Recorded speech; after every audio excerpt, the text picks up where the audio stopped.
A ver, ¿qué me dicen? Para comenzar.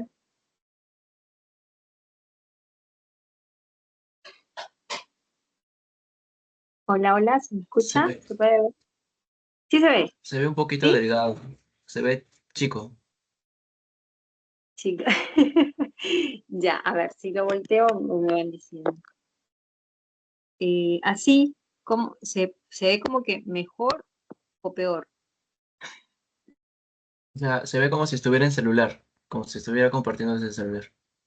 Estoy compartiendo el celular.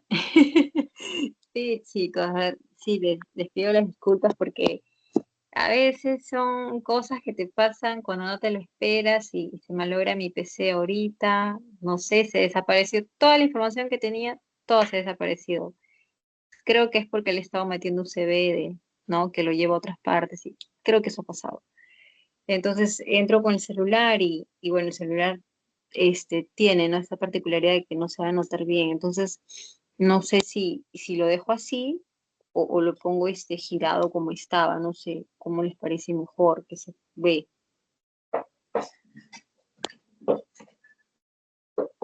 Como estaba entonces nomás, pues. Sí, chicos. Quiero intentar salvar este momento. Así, voy a poner más grande. Se ve delgado. Ya. Ya, chicos. Ya, miren. Entonces la dinámica es esta. Voy explicando algunos conceptos por acá, o sea, ¿no? En la consulta se pueden hablar muchas más cosas, ¿no? Sin tanta prisa. Y bueno, ustedes me van comentando si es que algo por ahí no se entiende o cualquier pregunta adicional, ¿no? Vamos viendo, ¿sí? No sé si les recomendé, pero bueno, lo hago ahora. Sería bueno que ustedes vean este documental, La Odisea de la Especie, ¿ya? En YouTube ustedes ponen La Odisea de la Especie y les sale un video de un poco más de una hora con todo lo que es pues el tema de la evolución humana. ¿Ya? Entonces, ese video es como equivalente a la semana uno que nosotros hacemos, ¿no? De la hominización, ¿ya? Así que ahí te dejo el dato para que, si quieres, pues lo veas, obviamente, ¿no? ¿Ya?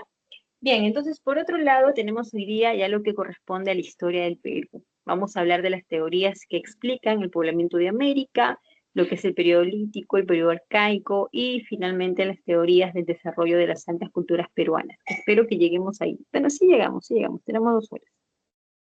Ya. Entonces, respecto a las teorías del poblamiento americano, hay algunas cositas que hay que saber o tienes que tener claridad, ¿no? Mira que no lo tienen todos, ¿ah? Porque yo hago mis sondeos, siempre pregunto, yo siempre interactúo ahí con los alumnos y algunos no lo tienen muy claro, ¿ah? Encuentro respuestas muy diversas. Por ejemplo, yo digo o pregunto, ¿cuál es la especie humana que pobló el continente americano? ¿Cuál de todas las especies, ¿no? Del género Homo es la que vino hacia América? Sapiens, Homo sapiens. Es Sapiens. Perfecto, totalmente de acuerdo contigo. Es el Homo sapiens, chicos, pero como te repito, no todos lo tienen muy claro. Entonces hay que tener claridad en eso. Y sigo con las preguntas. ¿Cómo se llama el periodo histórico en el cual llega este Homo sapiens a América? Neolítico, Eh, no, En no el sé si Paleolítico escuché bien. Superior. Ajá, ahora creo que sí lo escuché más claro y además es la respuesta correcta, ¿ya?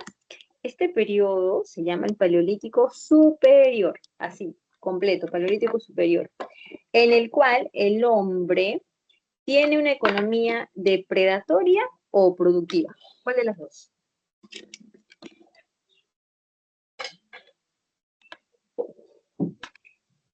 Lo piensan y lo piensan. Depredatoria. Depredatoria, también conocida como de subsistencia.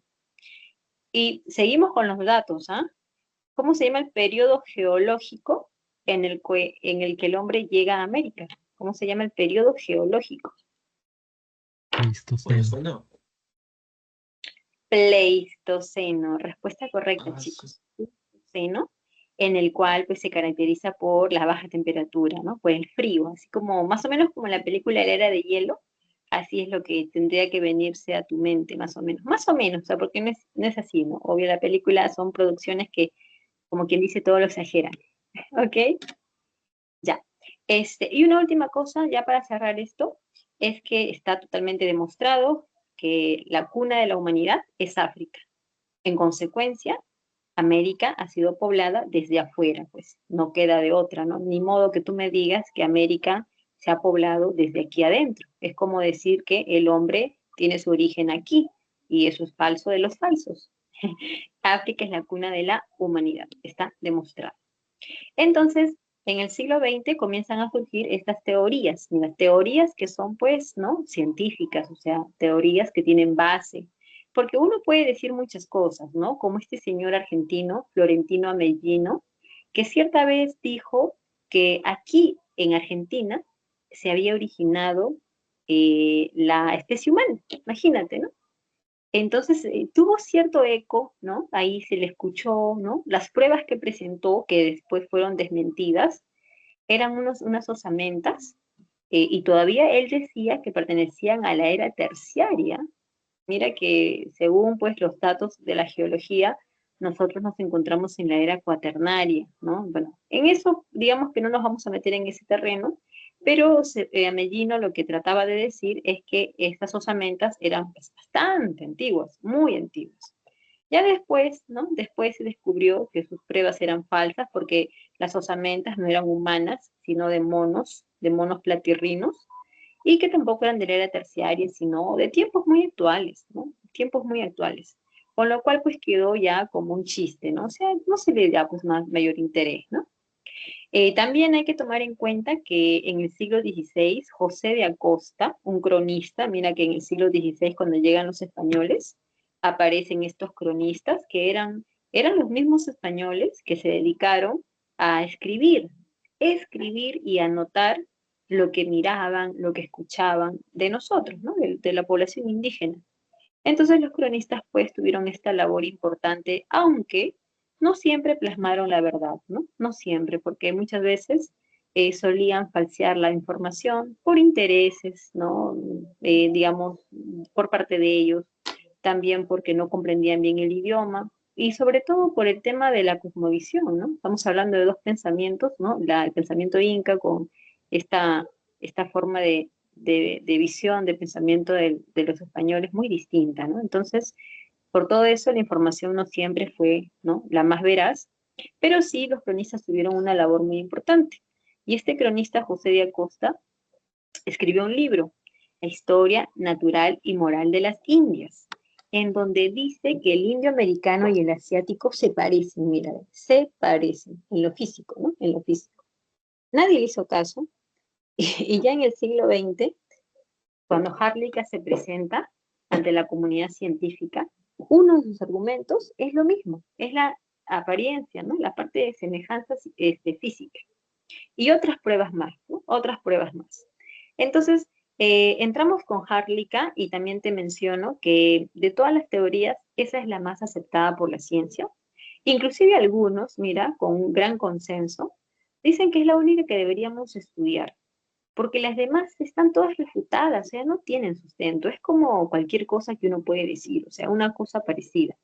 Entonces, se estudia como relleno, como parte del bagaje cultural, algo así, ¿ok? Entonces, la teoría de él es Harlica, ¿no? Este estudioso norteamericano, dice que los asiáticos son los que han venido a nuestro continente por la zona de Bering. Cuando dice asiático, pues hay que ser más específicos, ¿no? Los paleomongoles, que nos estamos refiriendo a estos pueblos primitivos, ¿no? Estos habitantes de las zonas de Mongolia y Siberia, pero habitantes, pues, ¿no? Hace miles de años, ¿no? Por eso se da el término paleomongoles. Cruzaron la zona de Bering, solamente vamos a decir zona, no digamos ni estrecho ni istmo, porque hay que explicar eso. Entonces, cruzan por esta zona de Bering y llegan hasta Alaska, América del Norte. ¿Por qué el hombre cruzó hacia América? Bueno, si tomamos en cuenta que el hombre tiene una economía depredatoria, lo cual significa que es cazador, recolector y pescador, entonces pues el hombre lo que estaría haciendo es buscar eso, ¿no? Es buscar su pesca, su casa, ¿no? Su recolección, o sea, está buscando su alimento el hombre. Y como las plantas no se mueven, y los peces tampoco es que se muevan de un continente a otro, los animales sí, ¿no? Los animales sí pueden desplazarse, ¿no? Inclusive los animales tienen este sentido, ¿no? Que los lleva a desplazarse, ¿no? En manadas, ¿no? En grupos, migran, buscando pues agua y el clima. Entonces, cuando ocurre allá en Europa, ¿no? En Asia, bueno, dependiendo, ¿no? Donde tú quieras fijar tu atención respecto al tema de la migración, ¿no? En Asia, cuando ocurre una crisis de la cacería, ¿no? Y los animales se comienzan a desplazar, el hombre va detrás de los animales siguiendo sus huellas.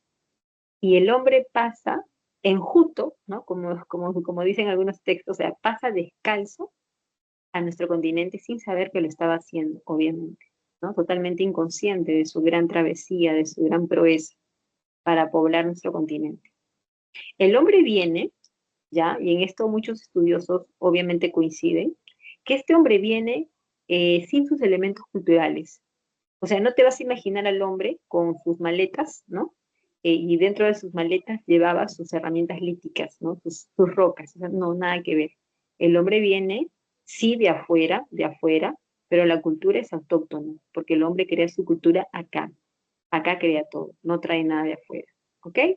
Entonces el hombre, este hombre asiático cruza Bering, llega a Alaska. Vamos con las pruebas, porque en toda teoría, más que la misma teoría,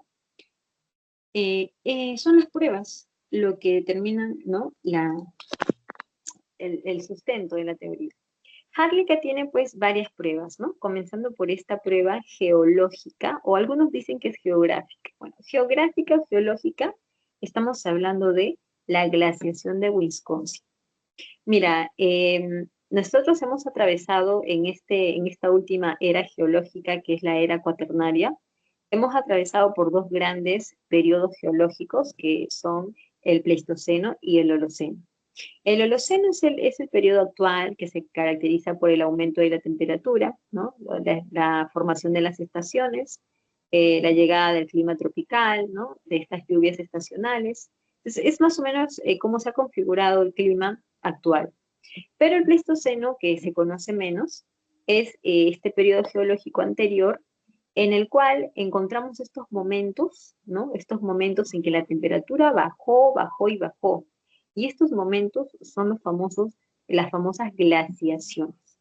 Las glaciaciones son fenómenos geológicos que la ciencia ya las ha estudiado, ya las ha corroborado, o sea, han existido, se han dado, y han sido 4. Ya, no es que acá queramos presumir pues, de memoria los nombres de las glaciaciones. Basta con que sepamos la última, la que aquí en América la llamaron Wisconsin, y estamos bien, ¿ok? Entonces esta última glaciación se llamó Wisconsin y acá en América pues tuvo un gran impacto. ¿Qué es una glaciación? Una glaciación es un fenómeno geológico de larga duración. Puede durar miles de años. Esta glaciación se caracteriza por la disminución de la temperatura a nivel global de la Tierra, ¿ya? A nivel global. O lo que va a suceder es que el agua de los mares va a comenzar a bajar varios metros, de tal manera que esa agua no es que se va a evaporar. Esa agua lo que va a pasar es que se va a ir a las zonas continentales convertido en hielo. Ahí se van a formar estos grandes glaciares. Es ahí donde aparece pues la película El Era de Hielo, donde se ve que toda la Tierra está cubierta de hielo. Bueno, eso no es tan cierto, ¿ya? Porque no es que toda la Tierra se haya cubierto de hielo. La Tierra se cubrió de hielo, pero ciertas partes, como América del Norte, Europa del Norte, el Asia Central, la parte de los Andes de Sudamérica, la parte de Centroamérica, la parte de los polos, que obviamente sabemos que está cubierto de hielo, pero en aquel entonces eso era más extenso, había mayor cantidad, ¿ya? Entonces, estas son las consecuencias, ¿no? de estos fenómenos llamados glaciaciones, y como repito, han ocurrido, y para el señor Alex Harlicka, la presencia de esta última glaciación es la que va a permitir que en la zona de Bering el agua haya disminuido varios metros, dejando al descubierto un puente de tierra. Claro, cuando decimos un puente de tierra, pues tampoco te imagines como el piso de tu casa, ¿no? O sea, totalmente plano y duro y tú caminas regio. No, no, no.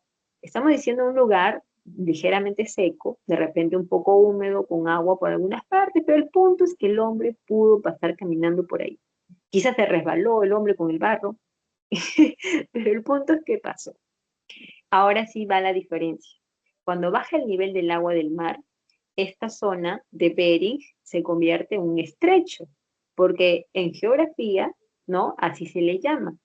Ya después, cuando se vuelve a cubrir de agua esta zona, como lo está el día de hoy, es lo que se llama estrecho. O sea, vuelvo a repetir, cuando queda convertido en un puente de tierra, se le llama istmo. Cuando se cubre de agua, se llama estrecho. En la actualidad, se le llama estrecho, ¿no? Estrecho de Bering, porque está cubierto de agua. Y son términos de la geografía. Muy bien, entonces, por ahí pasó el hombre paleomongoloide a América. El fenómeno que va a permitir que el agua disminuya varios metros, este fenómeno tiene un nombre en particular. Se llama eustasia glacial. Y ese es el fenómeno por el cual el agua del nivel del mar bajó varios metros, ¿ya? Otra prueba de Harlicka es de tipo geográfica, la cercanía entre América y Asia, ¿ya? La cercanía por la zona de Bering. Si tú lo ves por otra parte, pues, larguísimo, no se podría pensar, pero por la zona de Bering, la distancia es muy corta, unos cuantos kilómetros nada más. Entonces, por ahí pasó el hombre. E igual, lo mismo pasa con la profundidad del agua. En esa zona, la profundidad del agua es de pocos metros, ¿no? Tampoco es que sea 3, 4 metros, ¿no? Pero son pocos metros, ¿no? Entonces, el agua también disminuyó ahí. Y la última prueba es la de tipo física, también llamada antroposomática. Vamos a establecer la semejanza entre el asiático y el indio americano, ¿ya? El indio americano, ya que semejanza, si tú haces la semejanza con nosotros, no vas a encontrar muchas semejanzas porque nosotros somos mestizos, ¿no? Si no tenemos de Inga, tenemos de Mandinga, mestizos. En cambio, el indio americano sí tiene esas semejanzas. Estatura mediana, el cabello lisótrico, ¿no? Negro y lacio, ¿no?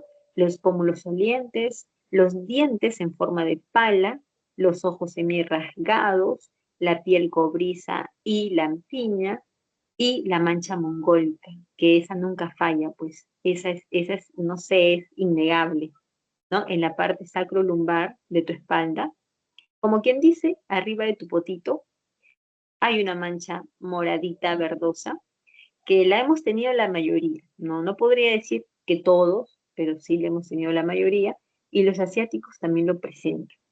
Muy bien. Ahora, cuando yo hago estas comparaciones físicas entre el asiático y el indio americano, que se parecen bastante, es para hacer contraste con los europeos. Cuando tú dices que el indio y el americano son de estatura mediana, tienes que contrastarlo con la altura de los europeos, pues son altos, ¿no? Yo creo, una encuesta que leí, decían que la estatura promedio de un hombre europeo es un 80 y de la mujer europea 1,68 m. Y en caso de los peruanos, ¿ok? La estatura promedio del hombre es como 1,68 m, 70, y de la mujer 1,56 m, 58, si es que no me equivoco, mira, ¿ve? Ese es nuestro promedio, ¿ok? Y de ahí, bueno, vienen ya las excepciones, pero es el promedio. Entonces, ya con eso te das cuenta que lo que buscamos, ¿no? Lo que busca la teoría asiática es el contraste, ¿no? De alguna manera, lo que está buscando es que tú descartes la idea de que los europeos han venido, pues porque mira, mucha diferencia con los europeos, ellos jamás pudieron haber venido, solamente los asiáticos. Bueno, eso es lo que diría el Harlicka, porque el señor Harlicka es muy cerrado. Dice que solo los asiáticos han venido a América, solo ellos. El resto no lo acepta. Por eso le llaman a su teoría monorracial, porque solo acepta una propuesta, que es la de los asiáticos. Por otro lado, también se considera como parte de la teoría asiática otras rutas, ¿ya? Otras rutas.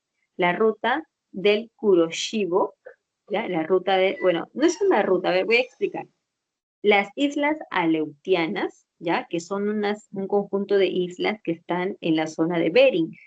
Entonces, si tú eres un habitante paleomongoloide, es creíble que hayas usado esas islas para que puedas avanzar en ellas y llegas a América. Y además, si lo haces en un tipo de embarcación, porque recuerda que hasta el día de hoy tú puedes navegar en esa parte y llegar a América. Hasta el día de hoy lo hacen, ¿ok? Lo hacen. Y después de esta parte histórica de que el hombre vino a América, hubo muchos otros grupos que migraron, que continuaron migrando, pues obviamente. Entonces, si tú vienes en barcos, ¿no? Tomando en cuenta que la distancia es corta, ¿ya? Al venir en barcos, la corriente del Kuroshibo te va a dar el impulso que vas a necesitar para llegar a América. Entonces, como conclusión, además de la zona del estrecho de Bering, que en ese entonces se convirtió en un istmo, también tienes la corriente del Kuroshibo que empuja a las embarcaciones que quieren pasar, ¿no? De Asia a América por ahí, y también las islas Aleutianas que sirven como pues un paso, como lugares de paso, ¿no? Para que puedan llegar de Asia hacia América. La teoría de Harlicka tiene sus refutaciones. Dijimos que es la más aceptada, pero tiene sus refutaciones. Y estas refutaciones provienen de la arqueología, la cual tú sabes que es la ciencia que estudia los restos humanos, ¿no? Los restos dejados por el hombre. Y entre estos restos también pues encontramos tumbas y, digamos, restos óseos, todo eso, ¿no? Entonces, ¿qué ocurre acá? Ocurre que si tú eres defensor de la teoría asiática y tú dices que estos hombres asiáticos han venido por el norte, se entiende que estos hombres a partir del norte han ido poblando América hacia el centro y luego hacia el sur, ¿no? En ese orden. Entonces, los restos óseos que se encuentren en el norte deben ser más antiguos que los del centro y del sur. Pero la arqueología en los últimos tiempos ha descubierto restos que son los del sur, ya en el sur, que son igual o hasta más antiguos que los del norte. Entonces, ¿cómo puede ser eso? No tiene sentido, ¿no? No se ajusta a la teoría de Harlicka. Entonces, cosas como estas son las que son como una refutación. Obviamente, tú me puedes decir, profesora, pero ya, aquí en Vizcachani, en Cuevafel, en Tiquimachay, bueno, en cualquier parte se pueden encontrar nuevos sitios, ¿no? Nuevos sitios de mayor antigüedad. Claro, pero ¿y qué tal si en América del Norte, aquí al siguiente año, se encuentra un lugar de más antiguo que los del sur? Claro, eso también puede pasar. Y como puede pasar que después se sigan encontrando más lugares que tienen mayor antigüedad. Entonces, es solamente pues una refutación, ¿no? Con esa la teoría no queda aplastada, sino solamente es una refutación. Ahora, quien sí acepta varias procedencias es el señor Paul Rivet en su famosa teoría oceánica. ¿Ya, chicos?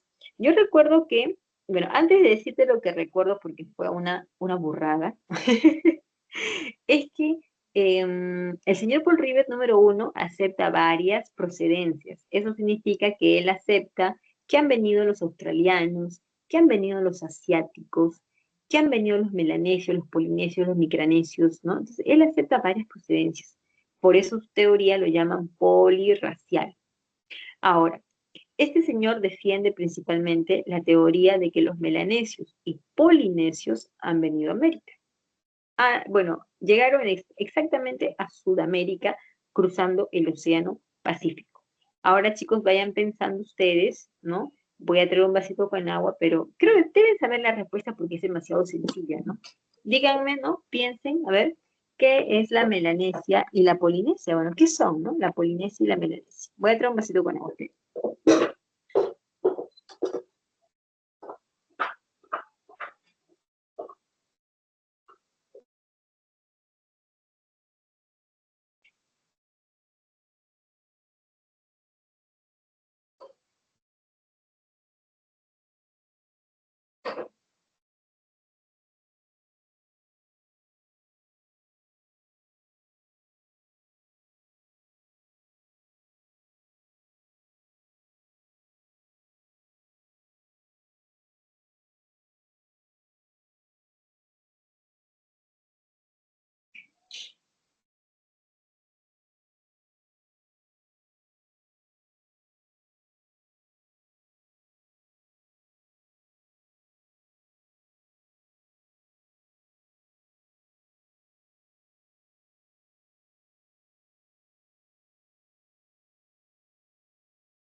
Ya, chicos.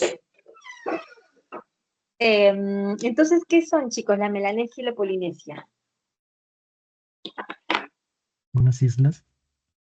Muy bien, perfecto, claro que sí. Paradisíacas, por cierto, ¿ah? Esas son esas islas donde uno sueña ir a vacacionar, a veranear, ¿no? Paradisíacas, con las aguas así calmaditas. Una maravilla. Y yo recuerdo, chicos, porque, bueno, se trata de que no hagamos aburrida la clase. Recuerdo que una de estas chicas bonitas, ¿no? De esos programas, le preguntaron, ¿no? Que eran, bueno, ahí voy con la palabra. Si me dicen que son unas islas, el término es archipiélagos, ¿no? Que hace referencia a un grupo de islas, ¿no? Archipiélagos. Entonces, a esta chica le preguntaron qué era un archipiélago. Y la señorita dijo que un archipiélago era un animal. Mucha, se desvió mucho la información, o sea, de isla a animal, mucha diferencia, una distancia muy larga. Pero eso pasa cuando no leen, pues los jóvenes, ¿no? Se creen bonitos, se creen muy bellos y no agarran un libro. Y eso no está muy bien que digamos. Entonces, de estas islas, de la Melanesia y la Polinesia, vamos a tener esta migración que lo van a hacer cruzando el Océano Pacífico. Ahora, el Océano Pacífico, según se lee, tiene este nombre porque si lo comparas con el Atlántico, dicen que sus aguas, pues las del Atlántico eran más, ¿no? Movidas. En cambio, las del Pacífico eran más pacíficas. Eso es lo que se lee, ¿no? Ahora, tú imagínate en aquel entonces que el agua de los mares había bajado varios metros porque estamos pasando por una glaciación. Entonces, si el agua de los mares ha bajado varios metros, ¿ya? Dicen que posiblemente el agua del Pacífico, ¿no? El agua de los mares, eran más quietas de lo que es ahora, ¿no? O sea, que más pacíficas de lo que tú las ves ahora. Entonces, si tú vas a utilizar una embarcación como estos catamaranes, ¿no? Que son con remos y que avanzas conforme te da tu fuerza muscular, porque hay que meter mano ahí, ¿no? Hay que remar. Entonces tú vas a avanzar así en el mar, pues déjame decirte que vas a sacar tremendos brazos. Y déjame decirte que vas a llegar en 10 años. O sea, muy cansado y complicado, ¿no? Pero aquí, ¿no? Como te decía, y encima que el agua del Pacífico, sus aguas, eran quietas, porque te estoy diciendo que son calmadas, ¿no? Son tranquilas, comparándolas con las del Atlántico, y encima estaba muchos metros más abajo, por lo tanto eran aguas más quietas y más tranquilas. Entonces, aquí el impulso y la fuerza que va a permitir que estas embarcaciones puedan rápidamente irse y avanzar es la corriente ecuatorial transpacífica. Para Paul Rivet, la corriente ecuatorial es una de sus pruebas, ¿no? ¿Por qué? Porque esta corriente fueron las que hicieron que, eh, a ver, hicieron que estas embarcaciones se movieran, pues, ¿no? Se movieran y así pudieran avanzar más rápidamente. ¿Ya? Entonces tenemos ahí las primeras evidencias. Otras evidencias tienen que ver con cosas culturales. Y cuando decimos culturales nos referimos a cosas que el hombre ha creado, cosas que el hombre ha fabricado, ¿no? En este caso, las hamacas, ¿no? En este caso también la cerbatana. Mira, en la imagen tenemos una persona que está con una cerbatana, que son estos aparatos, así, estos objetos largos, con los cuales tú lanzas dardos que pueden ser venenosos, ¿no? Y es una especie de arma, ¿no? Arma bastante peligrosa, porque imagina que tú me lances un dardo venenoso con tu cerbatana y me mataste, pues. Entonces, esa es una, la hamaca que está en la imagen es otra, los mosquiteros, ¿no? Y la pachamanca, ¿no? La pachamanca que mira que hasta el día de hoy lo usamos. Y cuando digo pachamanca no me refiero a un plato típico, como normalmente lo conocemos. En sí la pachamanca es la cocina bajo tierra, es cocinar bajo tierra. Esa es la pachamanca. Y mira que nosotros lo practicamos y en los pueblos de Oceanía también lo practican. Entonces son semejanzas, ¿no? De allá, tanto allá como acá lo practicamos. Otra evidencia es lo que vemos en esta isla llamada la isla de Pascua, que está al sur de Chile, donde se encuentran estos moais, ¿no? Estos moais que son como unas piezas líticas, o sea, son como unas esculturas grandes y que tienen forma humana. Entonces, los moais, eh, pues yo te pregunto, los moais, alguien ha tenido que esculpirlo, ¿no? Ni modo que el moais aparezca de la nada ahí. Entonces, para Paul Rivet, los moais son una evidencia de la presencia de los melanesios ahí, en ese lugar, hace miles de años atrás. ¿Ok? Hace miles de años atrás. Muy bien. Paul Rivet tiene una refutación de la cual, pues digamos, no se pudo salvar. Esta refutación es una expedición científica que se hizo aquí en el Perú hace bastantes décadas, habrá sido por 1940, 50, ¿no? Hace varias décadas. Es una expedición científica conocida como la expedición Kon-Tisi. Esta expedición se buscó unas embarcaciones muy parecidas a los catamaranes y se subieron a esa, ¿no? A la embarcación varios, ¿no? Exploradores científicos rumbo a la Polinesia. Resultado es que llegaron, ¿ya? Lograron llegar. Cuando quisieron regresar, no lo lograron. ¿Por qué no lo lograron? Porque según dicen ellos, las corrientes marinas los empujaron hacia el sur, de tal manera que pues el barco se desvió y les fue muy mal, ¿no? En la parte del regreso. Entonces, la expedición Kon-Tisi dice lo siguiente, que no es que los polinesios y melanesios hayan venido a América.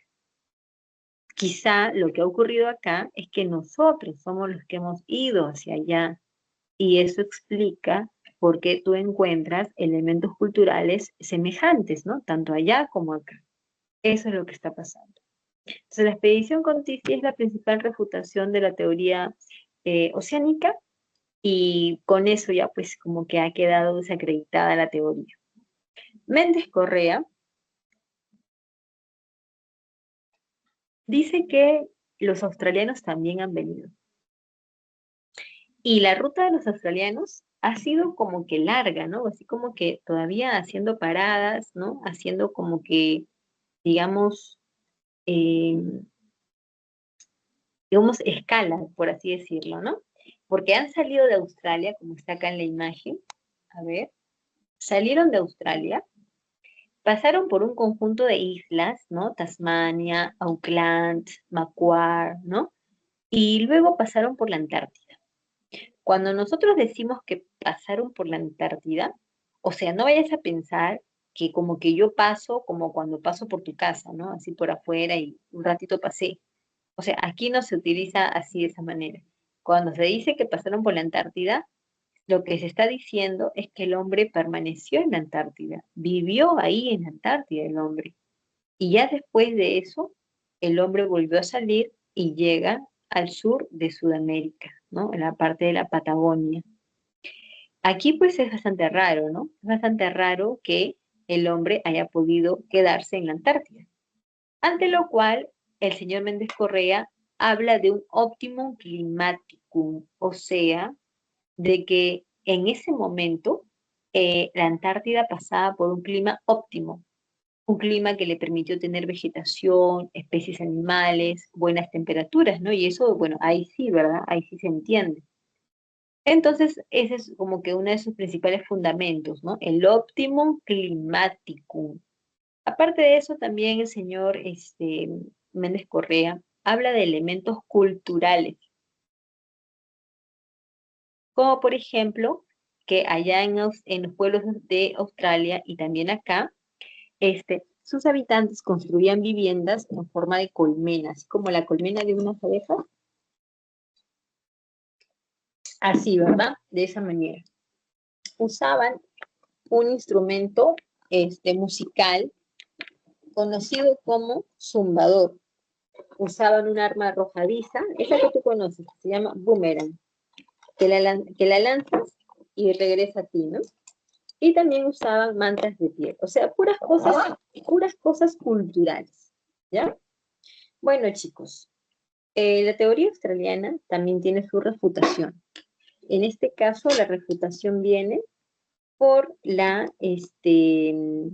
porque la comunidad científica ha dicho que ese óptimo climático nunca se realizó, nunca hubo eso.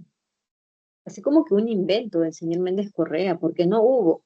Y si es que se ha dado, habría sido pues hace 200.000, 500.000 años, no se sabe, pues, ¿no? Pero no, hace 10.000, 15.000, 20.000 años, eso nunca ocurrió. Por lo tanto, queda sin sentido la teoría del señor Méndez Correa, ¿ya? Ahora, vamos con estos profesores, Bruce Bradley y Dennis Stanford, con su teoría europea, ¿no? La teoría europea, o también llamada Noratlántica. Algunos también le conocen como la travesía del hielo atlántico. Estamos hablando de que en la parte de Europa, entre España y Francia, ahí como puedes ver en la imagen, ¿no? Entre España y Francia, se desarrolló una cultura del Paleolítico Superior. Estamos hablando de los solutrenses, que como son del Paleolítico Superior, tú sabes que su economía era cazar, pescar y recolectar, ¿no? Esa era una economía de subsistencia. Entonces, los solutrenses han cruzado la parte del Océano Atlántico, han cruzado el Atlántico y han llegado hasta Estados Unidos, ¿no? Eso es Norteamérica. El Océano Atlántico es un mar gigante, ¿no? Y también, pues, movido, como dijimos. Entonces, aquí el elemento que va a permitir que estos hombres puedan llegar, ¿no? Es que, como dicen los profesores Bradley y Stanford, hace más de 15.000 años, producto de la última glaciación, que en Europa no se llamó Wisconsin, lo llamaron WURM, W-U-R-M, pues producto de esa glaciación, entre la parte norte de Europa y la parte de América del Norte, se formó un inmenso bloque de hielo marino, así como si fuera un inmenso iceberg, así, ¿ok? Y este bloque de hielo marino conectó parte de Europa del Norte con América del Norte. Entonces el hombre lo que hizo fue usar esa placa de hielo, ¿no? Y seguir por sus bordes, como si se tratara de una pista de patinaje, algo parecido, ¿no? Entonces tú vas bordeando toda esa placa de hielo y así llegas hasta Estados Unidos. Las pruebas de estos estudiosos tienen que ver con las puntas. Todos sabemos que el hombre cuando viene talla la piedra. Entonces, al tallar la piedra, confecciona diferentes herramientas. Entre ellas tenemos las puntas, que son bastante importantes para este hombre primitivo. Entonces, si tú comparas una punta solutrense con una punta de Norteamérica, se parecen en la forma, como puedes ver, ¿no? Bastante, y se parecen en lo que son delgadas, ¿ya? Entonces, para Bradley y Stanford, esta sería la principal prueba. Las puntas de solutrenses que se parecen mucho a las puntas Clovis. Mira, Clovis es el nombre de un lugar, un yacimiento arqueológico, donde se estudiaron los restos, ¿no? Dejados ahí por los habitantes, y estos restos fueron considerados como los más antiguos de América, pero te estoy hablando hace mucho tiempo, hace décadas atrás, en donde la arqueología todavía no había, pues, ¿no? Explorado muchos otros lugares. Entonces, como en ese momento Clovis parecía ser el más antiguo, lo llamaron el primer poblador de América. Clovis tuvo ese título por un tiempo, pero luego, ya cuando la arqueología va descubriendo otros lugares, pues resulta de que ya no, Clovis ya no es el más antiguo y dejaron de llamarle de esa manera, pero igual, ¿no? Hasta el día de hoy, Clovis es uno de los lugares más representativos en América del Norte. Muy bien, entonces dejemos a Bradley, a Stanford, a Hartlica, a todos estos estudiosos y vamos con por aquí. la periodificación del Perú prehispánico. Bueno, antes de explicar esta parte, chicos, pregunto si alguien tiene una pregunta. Pregunto si alguien tiene una pregunta. Valga la redundancia.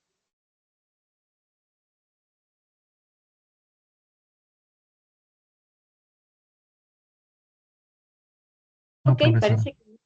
Ah, ya, bueno, ok, parece que no. Entonces sigo avanzando en el siguiente tema.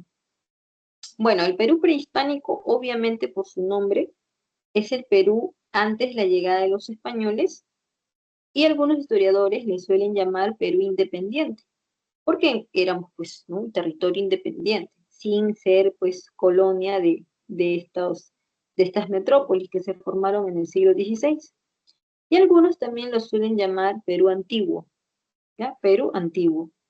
Bueno, como quieras, ¿no?, llamarlo, en este periodo lo que vamos a ver es que, o mejor dicho, lo que se trata con esta periodificación es de ordenar, ¿no?, estos momentos del Perú prehispánico para poder identificar características comunes. Por ejemplo, si yo te digo horizonte temprano, entonces es un periodo en el cual vamos a encontrar características, ¿no?, que van a representar a los pueblos que habitaron durante ese periodo. Y lo mismo pasa con los otros periodos, ¿no?, que van a caracterizarse por ciertas cosas, ¿no?, particulares. Entonces, estos periodos que como vemos ahí en el esquema, ¿no?, estos periodos son propuestos por estos estudiosos llamados John Rowe y Luis Guillermo Lumbreras. Rowe es norteamericano y Lumbreras era peruano, ¿ya? Era peruano porque el año pasado falleció el señor Luis Guillermo Lumbreras, que en paz descanse, ¿ya? Entonces, esas dos propuestas son las más aceptadas, ¿ya? Y en base a ellas se trabaja, ¿no? Porque tú vas a escuchar cuando hablemos de horizonte, de intermedio, de que es un desarrollo regional, ¿no? Vas a escucharlo porque vamos a usar constantemente estos términos tanto de John Rowe como del señor Lumbreras. A ver, vamos a dejar de lado esto que dice precerámico, inicial, lítico y arcaico. Lo vamos a dejar de lado porque vamos a estudiarlo dentro de un rato, ¿no?, de manera más detallada. Vámonos entonces con lo demás, ¿no? Horizonte temprano o intermedio temprano, horizonte medio, intermedio tardío y horizonte tardío. Estos 5 periodos, ¿no?, entre horizontes e intermedios, es lo que propone John Rowe. Mientras que Lumbreras menciona lo siguiente: formativo, desarrollo regional, imperio Wari, estados regionales e incas. Entonces, eso es lo que dice Lumbreras. Como puedes ver, los nombres cambiaron, ¿no? Cambiaron. Por ejemplo, si John Rowe dice horizonte temprano, Lumbreras dice formativo. John Rowe dice horizonte medio. Lumbreras lo llama imperio Wari. Entonces, de eso se trata, ¿no? Se trata de que tú puedas recordar ambas propuestas, porque ambas vamos a utilizarlas durante las sesiones de clase. Vamos con John Rowe cuando habla de horizontes e intermedios. Hay que saber diferenciar qué es un horizonte y qué es un intermedio. Mira, los horizontes son aquellos periodos que se caracterizan por la presencia de una cultura panandina o panperuana. ¿Ok? O sea, ¿cómo es eso, no? ¿Cómo es eso de la cultura panandina o panperuana? Mira, una cultura panandina es aquella que se expande, es aquella que crece, que tiene un dominio grande de poder, es aquella cultura que tiene hegemonía, o sea, esa es una cultura panandina. Y durante los horizontes, como tú puedes ver, hay pueblos que son, o culturas que son pues panandinas, y otras que no, ¿no? Otras que no, pero hay culturas que son panandinas como Chavín, como Paracas. Paracas no, digo, como Wari y como los incas, ¿ya? Ahora, yo te digo una cosa. Si a ti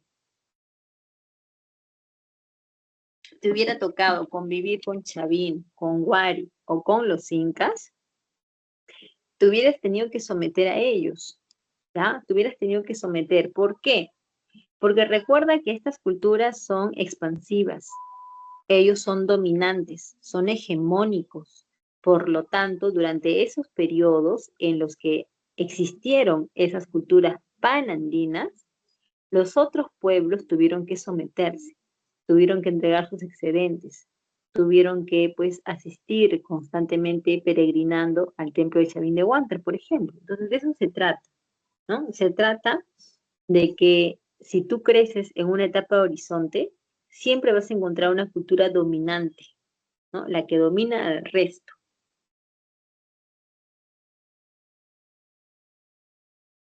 Y también vas a tener que estar influenciado por la cultura de esa cultura dominante. Un ejemplo muy claro es el caso de Paracas. Paracas, ¿no? Y Chavín estaban relacionadas. Me refiero a la parte de Paracas Cavernas, ¿no? Paracas Cavernas estaba relacionada a Chavín por lo que respecta a, digamos, a la cerámica, ¿ya? En lo que respecta a la cerámica. La cerámica en Paracas, la cerámica en Chavín eran bastante parecidas, ¿ya? La de Paracas Cavernas. Entonces, como te repito, ¿no? En los horizontes vamos a encontrar culturas expansivas y además que son culturas que irradian su influencia cultural, cultural. En cambio, en lo que respecta a los intermedios son etapas donde no hay culturas panandinas, ¿ya? No hay. Entonces, ¿qué cosa hay? Hay culturas que son panandinas, o mejor dicho, estas culturas que son regionales, que tú vas a encontrar en los intermedios, ¿ya? Se diferencian de las culturas panandinas en que las culturas regionales se reducen a un pequeño espacio, o sea, se desarrollaron en un solo lugar. En cambio, por ejemplo, los incas no se desarrollaron en un solo lugar, los incas se expandieron por 6 países. Los huari tampoco se desarrollaron en un solo lugar, los huari se expandieron por la costa y la parte sur del Perú. Entonces, en los horizontes, la cultura se expande, se expande y se expande. En cambio, en los intermedios, la cultura se retrae, se reduce, ¿ok? Se retrae y se reduce. Pero lo interesante de una etapa regional es que, digamos, al no tener influencia, ¿no? Al no tener ese dominio de nadie, puedes crear una cultura local, ¿no? Puedes crear una cultura original propia. Por ejemplo, los mochicas. Tú sabes que los mochicas tuvieron su propio estilo de cerámica, ¿no? Cerámica clínica, patógena, huacos retratos, ¿no? Fue pues una, digamos, ¿ok? Fue una cultura que tuvo una identidad original porque no recibió la influencia de las demás. Y lo mismo pasa con las otras, pues, ¿no? Lo mismo pasa también que, pues, digamos, estas culturas regionales, ¿no? Se reducen y lo que son las culturas de los horizontes se expanden, ¿no? Unas se reducen, las otras se expanden, ¿ok? Ahora, vamos con esta parte de que John Rowe usa la cerámica, ¿no? Chicos, piensen un poquito, a ver si les doy para pensar un minutito. Piensen por qué, digamos, o cómo es esto de la cerámica que plantea John Rowe, ¿no? Que le da tanta importancia a la cerámica. Por ejemplo, ¿la cerámica es autóctona del Perú? A ver, una pregunta, ¿no? A ver qué me dicen, chicos. Vayan pensando, ¿ya? ¿La cerámica será del Perú o vendrá de otro lugar?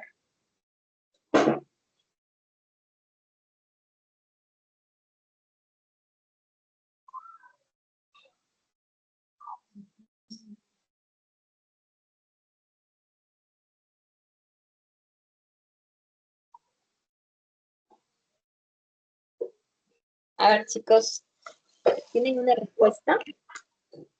¿Cerámica del Perú o no es del Perú?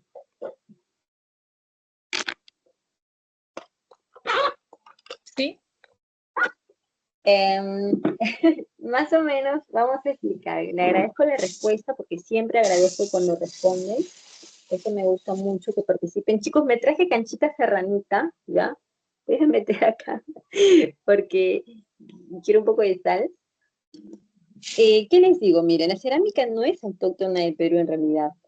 ¿Por qué? Porque si tú comparas una cerámica nuestra con una cerámica de Ecuador, de Colombia, son más antiguas que la de nosotros, ¿no? Son más antiguas. Entonces, en ese sentido no vamos a decir nada. Nos ganan por antigüedad. Pero si tú me hablas de la belleza, del estilo de la cerámica, la nuestra es la mejor que puedas ver. La nuestra es colorida, es pictórica, escultórica, tiene una iconografía fantástica. La de Chavín, por ejemplo, tiene incisiones en toda su superficie. La de los Nazca es polícroma, muchos colores, muchos colores. La de los Mochicas es una cerámica bella, con muchas formas. Entonces, tenemos una cerámica que la hemos hecho nuestra y con un gran estilo. Y Rowe le da muchísima importancia. Y ahí voy con esto para cerrar esta parte de acá. Si yo soy Chavín y yo me expando, porque eso es lo que hemos dicho, ¿no? Que en los horizontes las culturas se expanden. Si yo soy Chavín y me expando, cuando yo me expando mi cultura. Y eso es lógico, totalmente sentido común. Si yo me expando mi cultura, ¿ya? Y para John Rowe, la cultura es la cerámica. Para John Rowe, la cerámica es la cultura. Cerámica, cultura, cultura, cerámica. Cerámica igual cultura, cultura igual cerámica. Entonces, cuando Chavín se expande, expande su cultura. Lo que Rowe diría es que Chavín lo que expande es su cerámica. Lo mismo pasa con los Wari y lo mismo pasa con los incas. Y eso tiene una gran verdad. Por ejemplo, si tú tuvieras que estudiar el periodo en el que Wari se convirtió en un imperio, tú podrías ubicar dentro de toda la región donde Wari se desarrolló, ¿no? Cajamarca, Lambayeque, Ica, Arequipa, el Cusco, toda la zona donde Wari se desarrolló, tú encontrarías un mismo patrón de cerámica.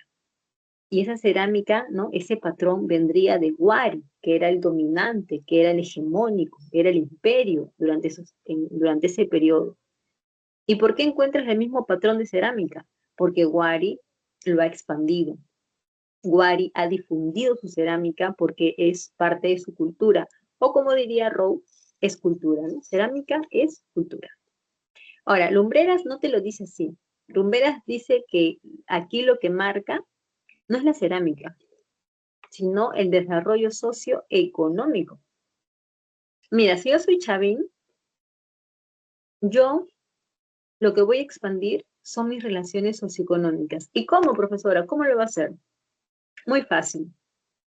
Tú sabes que Chavín estaba gobernado por una casta de sacerdotes. Estos sacerdotes eran astrónomos y también conocían muchas técnicas agrícolas. Entonces, gracias a sus conocimientos, ellos podían hacer predicciones acerca de las lluvias y las sequías. Entonces, se corrió el rumor de que ellos eran oráculos, ¿no? O sea, nadie dijo que ellos eran chancones, tenían esos conocimientos, ¿no? Muy destacados de astronomía. Nadie dijo eso. Lo que dijeron es, son brujos, son oráculos, son chamanes. Entonces la noticia se corrió.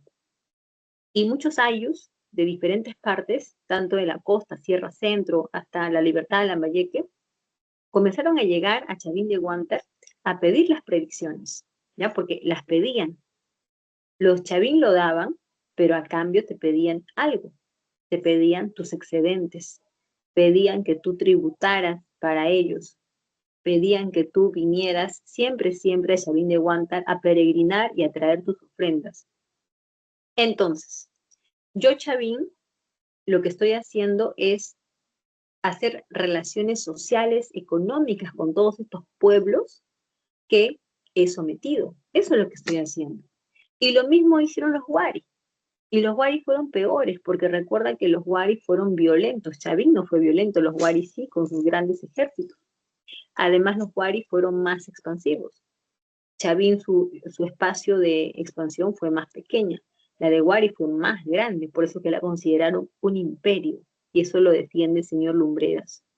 ¿Ya? Más bien, quien está en contra de eso es la señora Ruth Shadi. Ruth Shadi dice que Wari no es un imperio. Es una de las principales detractoras. Y también pasa lo mismo con los incas, ¿no? Cuando los incas se expanden, lo que expanden son sus relaciones socioeconómicas. Y tú no me vas a dejar mentir. ¿Acaso los incas en todo su imperio no tenían dos principios económicos con los cuales, digamos que se daban todas las relaciones? Esos principios eran pero tan importantes que hasta el Zapa Inca tenía que, ¿no?, someterse a esos principios. A ver, ¿quién me dice cuáles eran esos dos principios que reinaban en el imperio inca?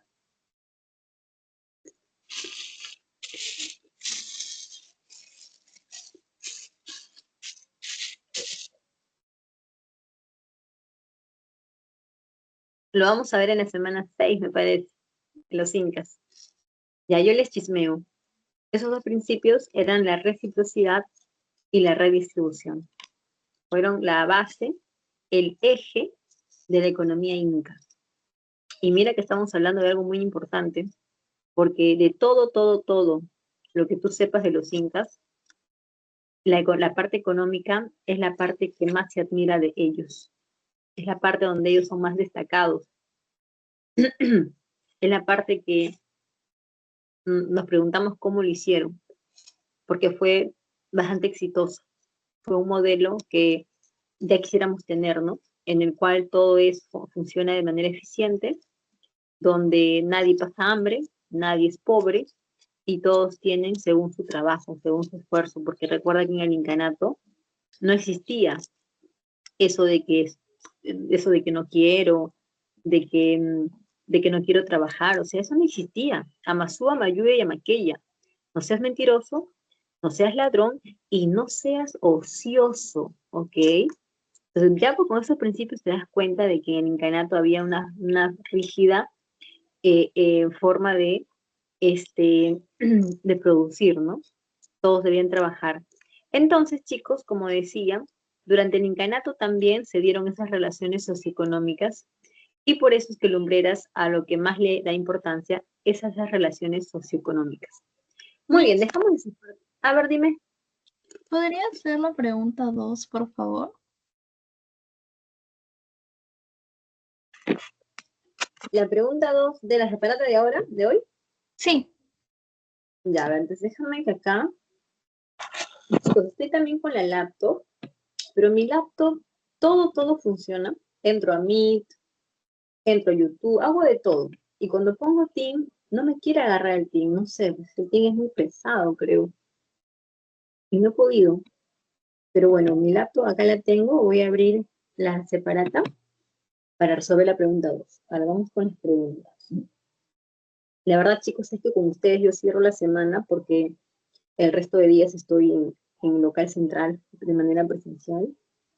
Y a veces ahí no hay tiempo para leer las preguntas. Ahorita voy a leer las preguntas con detenimiento, porque casi siempre solamente doy las claves. Pero ahorita las voy a leer. Ahora vamos a ver qué se abre.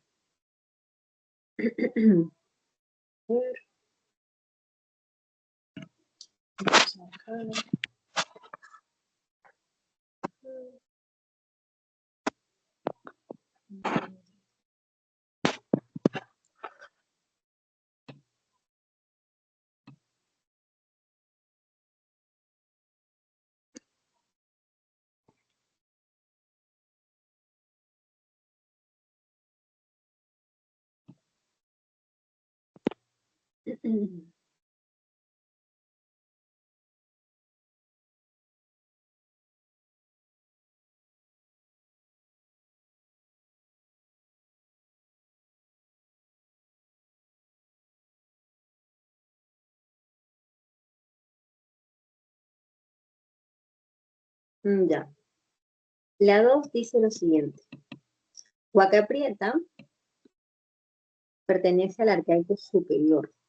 Se encuentra ubicado en el Valle de Chicama, en La Libertad, y fue construido hace aproximadamente 4.500 años. Este sitio fue descubierto por un equipo de arqueólogos encabezado por Junior Beard. Bueno, en relación con este sitio, Huaca Prieta, señala el valor de verdad de estos 4 enunciados. A ver, la 1 dice, muestra una aldea de horticultores avanzados y recolectores de mariscos. Eso, jóvenes, es correcto. ¿Ya? ¿Es correcto? Mira, Huaca Prieta es el arcaico superior.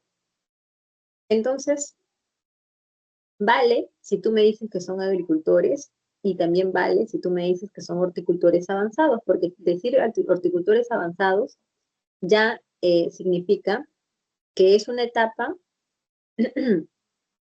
donde ellos ya cultivan, ¿no? Y cultivan pues grandes cantidades con un gran conocimiento. Además, tú sabes que en el arcaico superior ya tenemos la definición de agricultura, ya lo tenemos ya completada.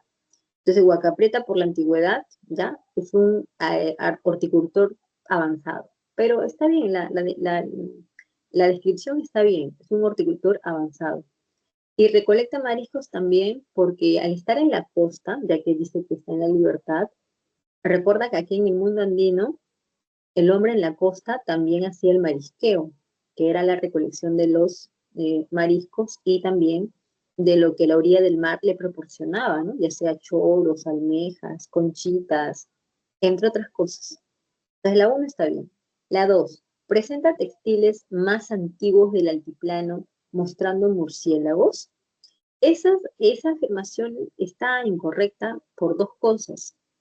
Porque los textiles más antiguos sí son de Huaca Prieta, pero Huaca Prieta no está en el altiplano.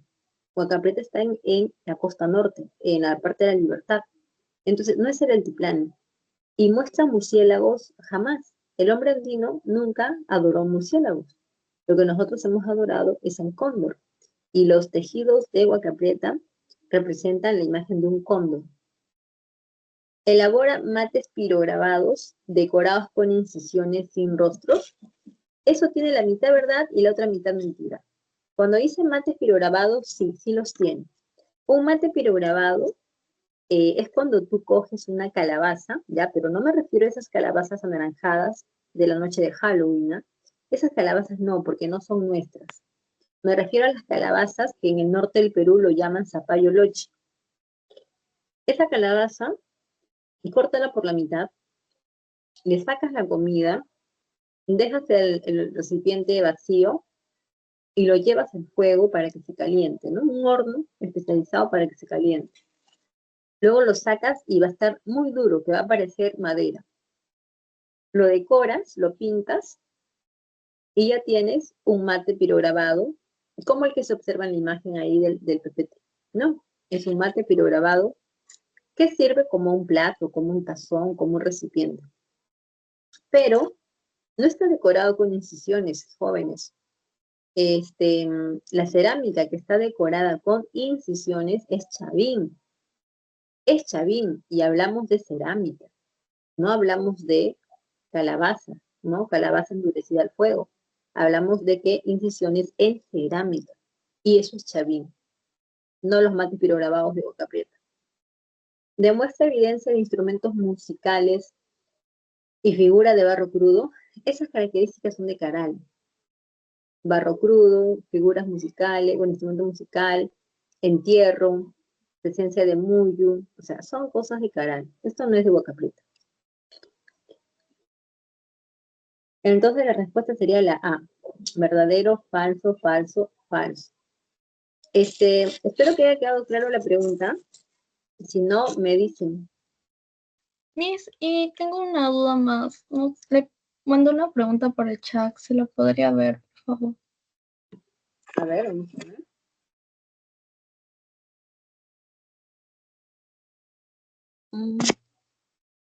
Esto no. No. Ahí estoy. Voy por acá. Chat. No puedo ver. A ver, a ver. Ya, ahora sí. A ver, se fue, se fue. Qué raro. ¿Dónde estaba? Vi algo y luego ya no vi. Pues, a ver, a ver. Aquí será. No, no. A ver, voy a entrar otra vez. Chat.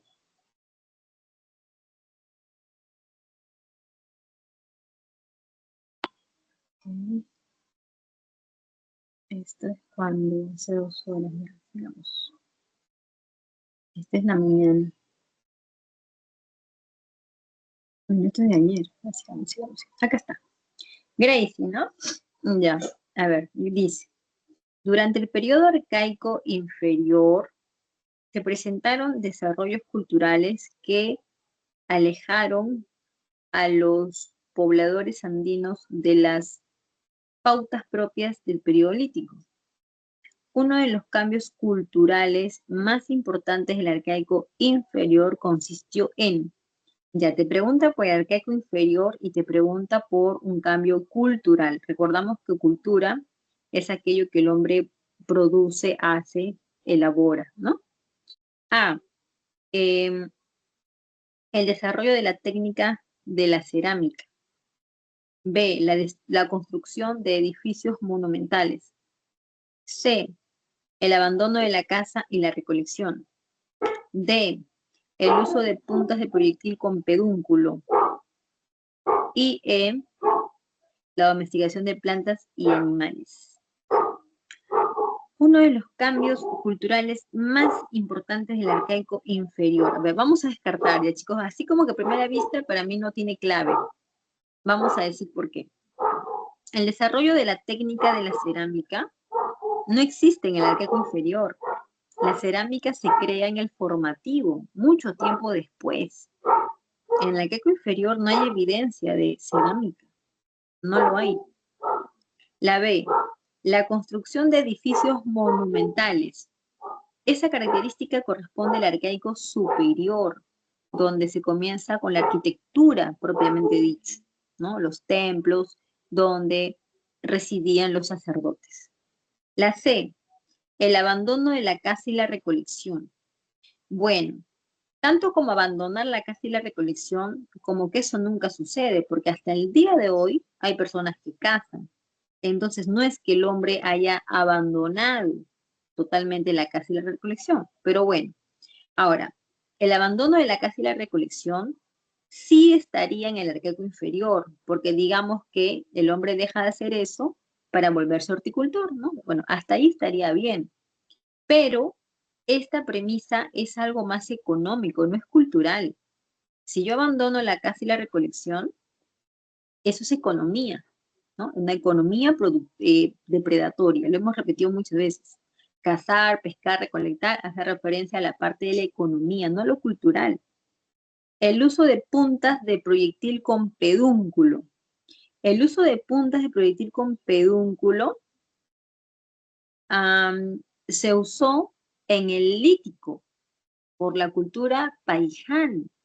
Los paiján usaban unas puntas con un pedúnculo y eso fue pues bastante difundido en la costa peruana, pero como repito, eso corresponde al lítico. Ajá. Y dice la E, domesticación de plantas y animales. Esa domesticación viene en el arcaico inferior y se consolida en el arcaico superior. Y además eso también es económico, eso no es cultural. Entonces, chicos, o bueno, Gracie, la verdad es que me quedo sin clave en esta pregunta. ¿Tú tienes la respuesta, Gracie?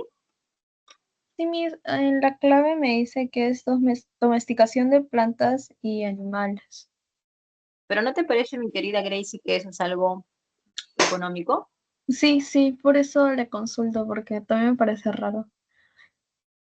¿Es una pregunta de CEPRE, Gracie?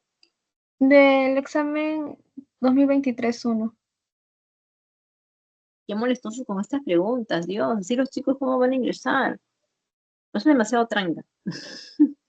Bueno. Bueno, pero tenemos un fundamento, ¿no? Esto es económico, esto no es un cambio cultural, a menos que aquí el que ha hecho la pregunta, pues quiera que tú ya extrapoles y que tú pues ya deduzcas, ¿no? Hagas deducción tras deducción, ¿no? Como que tú digas, bueno, si voy a domesticar plantas y animales, entonces van a haber cambios en mi vida, ¿no?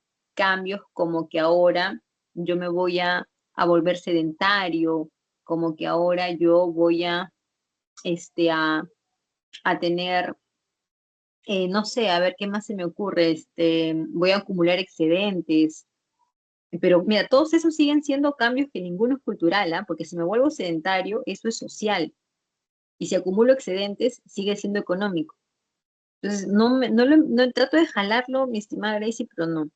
Pero bueno, no vamos a hacer broncas con una pregunta nada más, porque hay muchas por delante. Más bien díganme si tienen una pregunta más, o sigo desarrollando la separata las preguntas, o sigo con la explicación del PPT.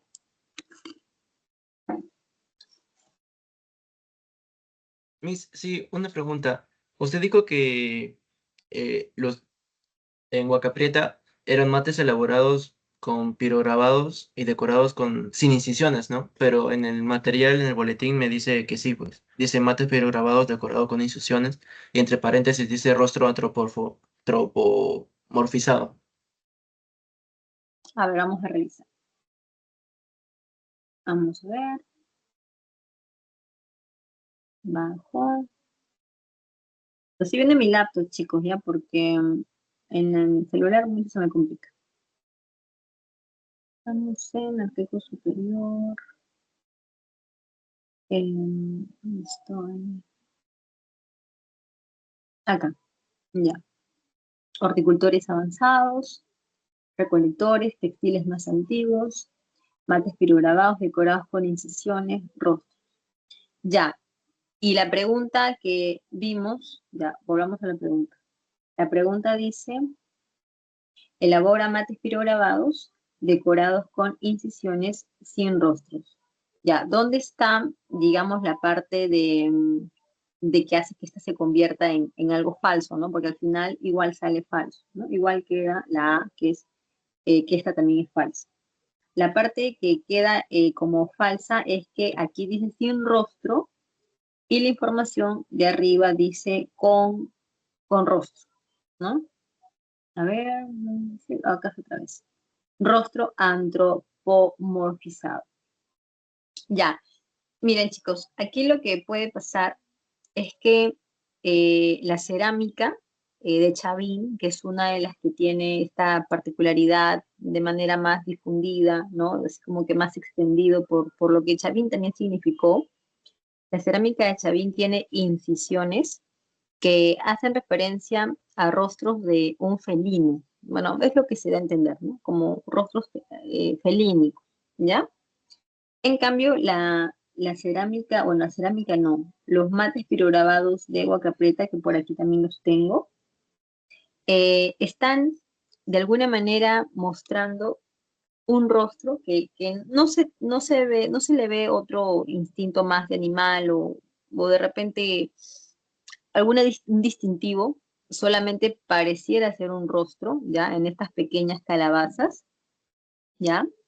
Y cuando decimos que tiene incisiones, es porque si tú lo palpas, ¿no? Tú palpas la superficie, acaricias la superficie, vas a sentir como ligeramente que no está dibujado, ¿no? Como si agarraras un lapicero, un lápiz, un plumón, sino que han dibujado estas imágenes con otra técnica, que es más o menos como coger algo como un punzocortante, por así decirlo, y hacer, ¿no? Con eso, ¿no? Con esos como cortes, hacer las imágenes, ¿no? Las imágenes sobre la superficie y queda un efecto como un poco de relieve, por así decirlo, ¿no? Un poco de relieve, ¿ya? Pero el tema del rostro eh, es un tema que algunos lo ven y otros no lo ven. O sea, en este caso nosotros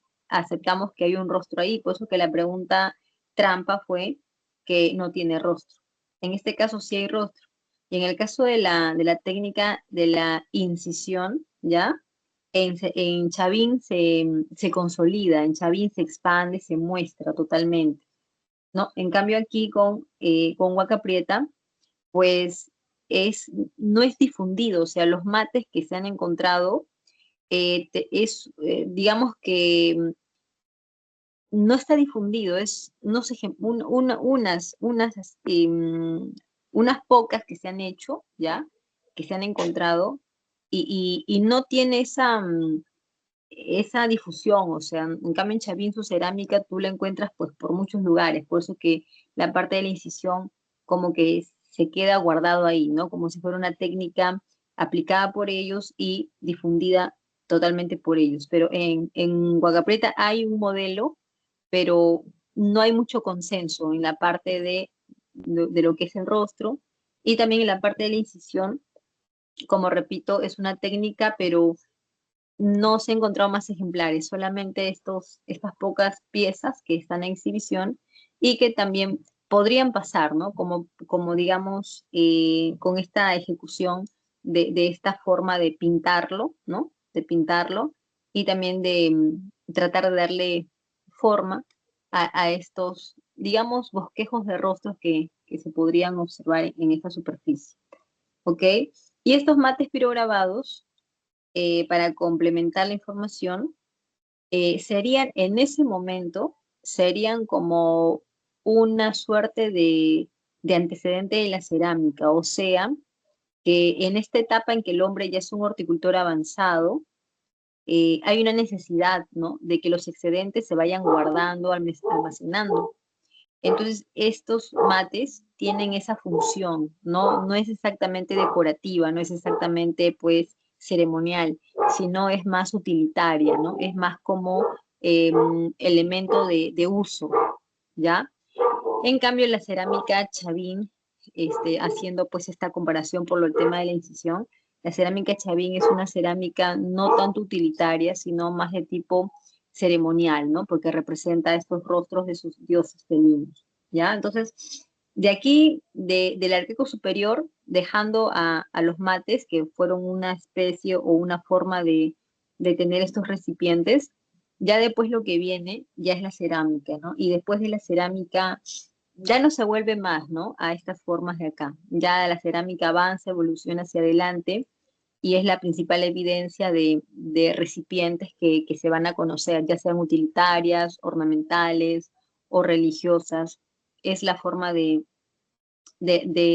recipientes, ¿no? Que se va a conocer ya de aquí en adelante cuando la cerámica aparece al final del arcaico superior e inicio del formativo, ¿no? Estamos hablando de 1700 o 1750 años antes de Cristo, ¿no? Justo cuando Chavín hacía su aparición también en lo que es el periodo del formativo, ¿ya? Entonces, esto de aquí lo vamos a dejar ahí, ¿no? Con los mates, con los textiles, con lo que pues, se los define como horticultores avanzados, ¿ya? Y, a ver, aquí, chicos, ustedes no sé si les dan la respuesta de las separatas, no sé, creo que al final sí les pasan o no les pasan, no sé, no me acuerdo ahorita, ¿ya? Eh, hay que agregar que en cuanto a Huaca Prieta, también se han encontrado textiles, unos pocos, o sea, evidencia, ¿no? Evidencia que con eso ya es suficiente para afirmar que había cultivo de algodón. Y los textiles de Huaca Prieta tienen esta representación de cóndor, ¿ya? Y también de serpiente, pero no hay representación de murciélago, ¿ya? Por si acaso, para que quede más claro esa parte, porque en la separata creo que no lo llegamos a poner, solamente dice, ¿no? Textiles, a ver, vamos a ver, textiles más antiguos, ya. Ahí está, ¿ok? Pues sí, está bien, cóndor y serpiente. Pero bueno, creo que acá hay una imagen también que se ha puesto, ahí está, ¿no? Ahí está el cóndor y en el centro de su vientre está la serpiente ahí. Sí se puede ver, ok. Chicos, díganme, continuamos con la pregunta. o regreso hacia arriba en el material.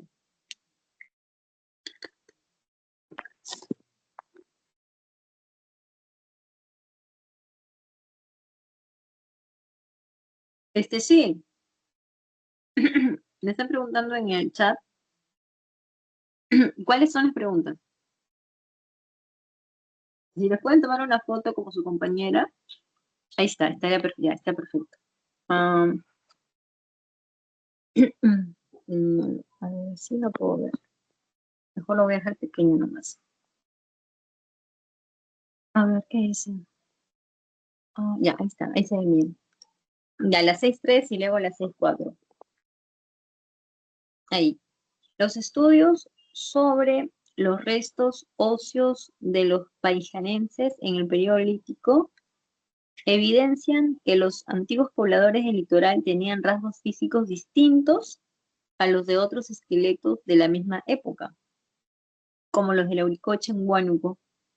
Estos descubrimientos plantean la posibilidad a una idéntica ruta seguida por todos los pobladores del territorio americano, una tendencia de tipo dolicocéfalo solamente para los habitantes de la costa,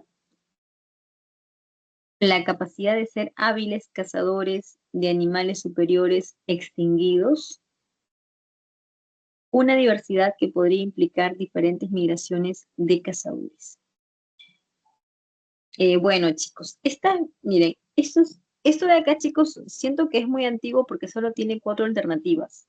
Y nosotros desde hace más de un año, creo, o 2 años, me atrevería a decir, hacemos las preguntas con 5, ¿no? ¿Sí o no? Quien ha puesto la pregunta, que esta será que 2022, 21 de repente, ¿no? Bueno, y esta pregunta no sé si es de separata o no sé si es de admisión o de algún tipo de prueba, tipo esas simulacros. A ver, quiero ese comentario, chicos. ¿Esta prueba es de admisión, de separata o de simulacro? ¿O no lo saben? Ya, de repente no lo saben. Por ahí nada más la sacaron. Ya, chicos. Acá pasan dos cosas. Que es una pregunta, chicos, que nosotros en CEPRE no solemos,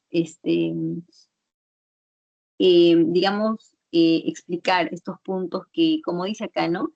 Plantean la posibilidad de, o sea, nosotros acá no decimos posibilidades, supuestos. Acá tratemos de ser muy concretos con la información, ¿no? Esto así, esto es asá, esta es la relación, esta es la causa, la consecuencia, y ya está. Pero a veces, cuando los historiadores hacen las preguntas, lo hacen a nivel de historiador y no a nivel de postulante, ¿no? Pero bueno. Mira, de estas 4 alternativas, las 3 primeras creo que se podrían descartar. Un poco combinando toda la parte teórica, ¿no? Para poder sacar la respuesta. Una idéntica ruta seguida por todos los pobladores del territorio americano, no. No hay un consenso con que haya una idéntica ruta o una misma ruta. No hay un consenso. Los estudiosos dicen que fue una ruta, fue la otra. Acabamos de ver que hay una noratlántica, otra asiática, oceánica. O sea, no hay un consenso. Entonces, descartamos una tendencia de tipo dolicocéfalo solamente para los habitantes de la costa. Bueno, la información de la pregunta no te dice mucho como para llegar a esa conclusión, ¿no? Y eso de los cráneos dolicocéfalos eran como parte de la evidencia de la teoría australiana.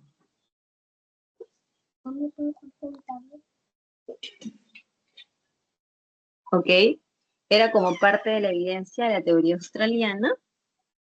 A ver, se me movió un ratito, quiero verlo grande. Ahí está. Entonces, la presencia de los australianos acá en Sudamérica es una presencia que se distribuyó. O sea, no es que solamente hayan venido y se hayan establecido en la costa, sino que la migración australiana se difundió por todo Sudamérica. Entonces, esto de una tendencia oligocéfala solo para la costa no tiene mayor sustento y tampoco lo dice en la pregunta, ¿no? O sea, no hay nada que te conecte con eso. La capacidad de ser hábiles cazadores de animales superiores extinguidos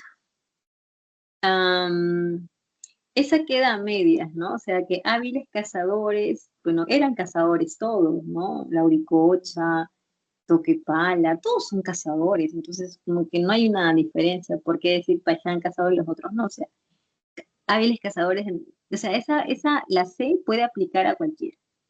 Toquepala, hábiles cazadores. Lauricocha, hábiles cazadores. O sea, todos. Entonces, yo me voy más por la D, que dice una diversidad que podría implicar diferentes migraciones. O sea, eso es lo que hemos estado diciendo, ¿no? Que América se ha poblado y las migraciones han venido de diferentes lugares. Han venido del norte, han venido de la parte más sur, por acá por Sudamérica. Hay varias de ellas y todas están en esa lucha por tener ese sustento, ¿no? Que las mantenga, digamos, que sean aceptadas, ¿no? Entonces, mira, por la poca información, la 3 que no dice, la C que no dice nada, la B que no es científica porque no es que solamente en la costa hayan habitantes de olicocéfalos, que es la parte del cráneo, y la A que todos tienen una misma ruta, no todos tienen una misma ruta, entonces me quedaría con la D, ¿ya? Pero ahí me quedo porque tampoco es que tengo más, digamos, ya más que decir respecto a eso, excepto que me parece que está muy fea esa pregunta. A ver, el clima frío de la Puna fue poco atractivo, pero muy beneficioso para los cazadores del Arcay, quienes, en términos de adaptación, tuvieron posibilidades de reproducir regularmente sus hábitos de abrigo y consumo de alimentos. Estas condiciones permitieron que la población se especializara cada vez más en la caza de vicuña, logrando finalmente un régimen de vida casi sedentario. En ese sentido, determine el enunciado correcto. A ver, te habla, un poco enredada la pregunta, ¿no? Te habla de arcaico, se adaptaron, posibilidades de reproducir regularmente sus hábitos de abrigo y consumo de alimentos, permitieron la especializar en la casa de vicuña. Pero la casa de vicuña no te da el régimen de vida sedentario. Lo que te da la vida sedentaria es la domesticación de la vicuña, más no que lo cases, ¿no? Permitieron que la población se especializara cada vez más en la caza de vicuña, logrando finalmente un régimen de vida casi, no le veo relación. Vamos a ver qué dice entonces. Vamos a ver cómo le sacamos la clave. Ahí. Determina el enunciado correcto. En la Puna, los camelios podrían ser explotados durante todo el año.